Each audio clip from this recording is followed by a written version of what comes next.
Gonna see if we can keep this to less than 5 minutes.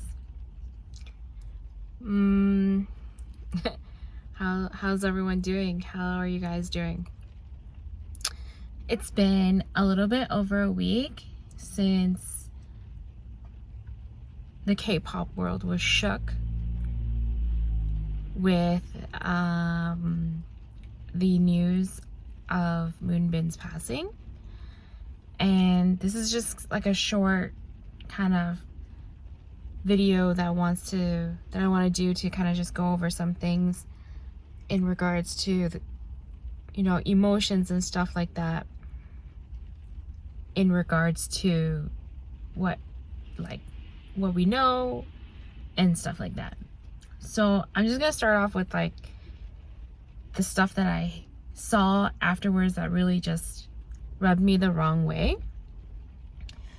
And one of those things was, the news articles and like certain news platforms that have YouTube channels started putting out videos, and you could see most of it was like the same stuff that the articles were also posting. So like, when he passed, what the police had so-called suspected and saw and stuff like that. And then you had very clickbait articles that were like, oh, his last words and the truth behind his passing, and like also like the very horrible, I want to say horrible, thumbnails with these clickbait videos, like, photoshopping his picture in like a funeral procession. There was even videos that claimed to be his funeral procession, and I'm just like, none of that was ever announced. It was meant to be private. So how do you have this video? Like, I don't get the concept behind making all these clickbait videos for views.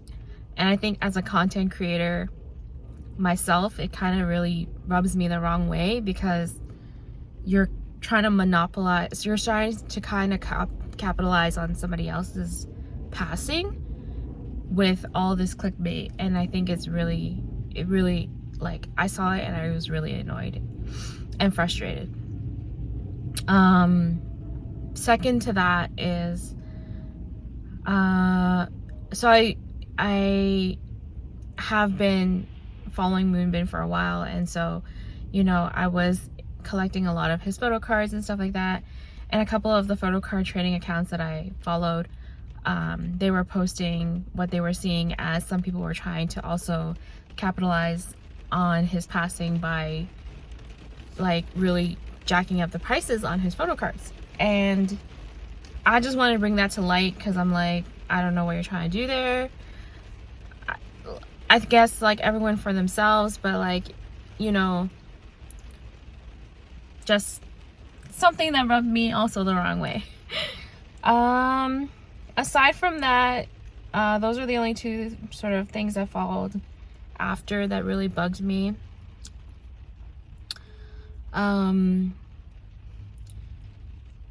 Since his passing, various idols have been paying tribute, paying respect, leaving messages, notes, letters for him at Fantagio's makeshift sort of memorial that they're keeping until June. So if you haven't had the chance to visit, and if you want to visit to pay respects, you have until June to do so at the Fantagio building in Korea, which we are not there, so keep it in our hearts. If you want, and you are in Toronto, I know that Light Up K, the K-pop shop, has a memory book set up that they're letting fans sign, and that they'll be mailing to Fantagio.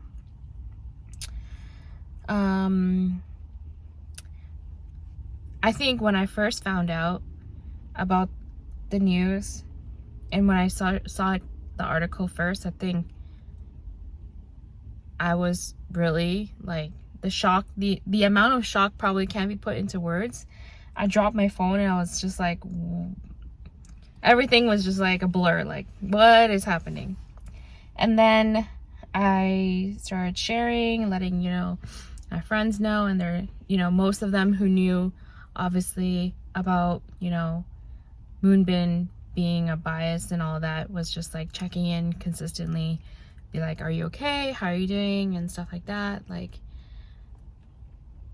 it was definitely, and it still is, not the easiest thing to face, to be honest. There's a lot of like roller coaster things in K-pop, and as a fangirl, fanboy, you know, as a fan in general, it's tough. You know, contract renewals, hard. You know, member changes, hard. Enlistment, not so hard, but still hard. But like this is never like that one thing you want to wake up to as a fan to hear and find out. So it's definitely like it, and it continues to be hard. Like, articles sharing, you know, different letters left by his friends in the industry for him and stuff like that. As hard, like, but then you think, like, you know, how hard it is for me. It's probably tenfold, a millionfold as hard it is for them, for his sister, for his family. So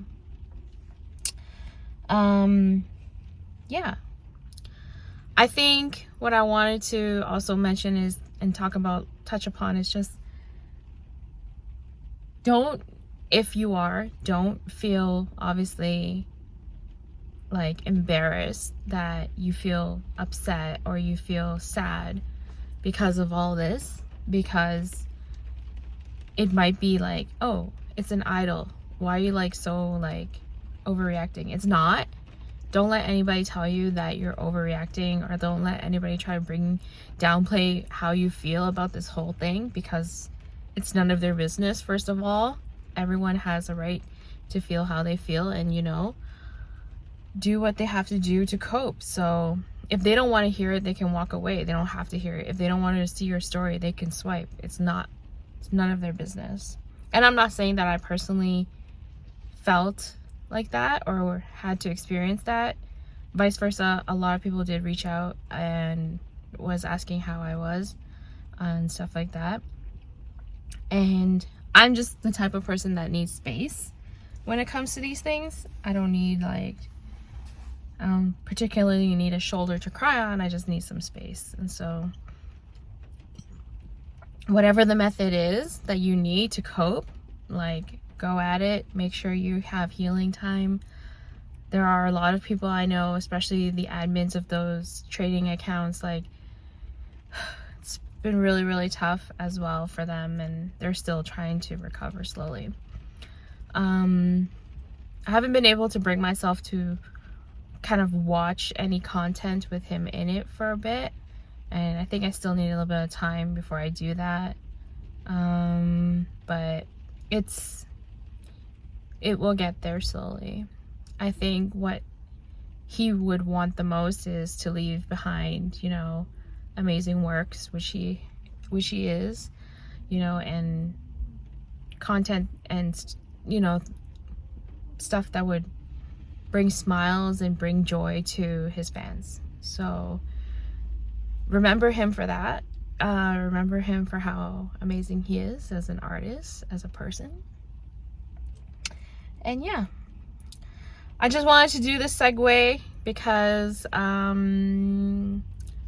think it's important, and I think it kind of aligns with what our channel tries to do here at Opa Tanuna at O2N, is, you know, from a more, I guess, experienced point of view, or from an older perspective, provide you guys with a comforting space to know that other people are also experiencing the same thing.